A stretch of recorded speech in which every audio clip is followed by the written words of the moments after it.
What's the meaning of concrete poetry?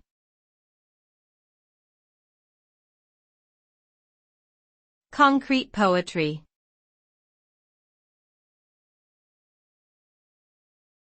Concrete poetry.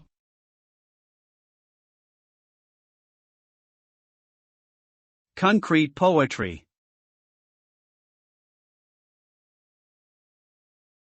Concrete poetry.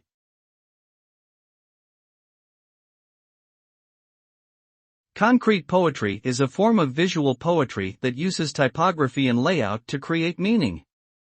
It originated in the 1950s and 1960s as a reaction to traditional poetry, which focused on the words themselves rather than their visual appearance. In concrete poetry, the words are arranged in patterns or shapes that relate to the poem's subject matter. The result is a unique fusion of language and art, where the visual impact of the poem is just as important as its content.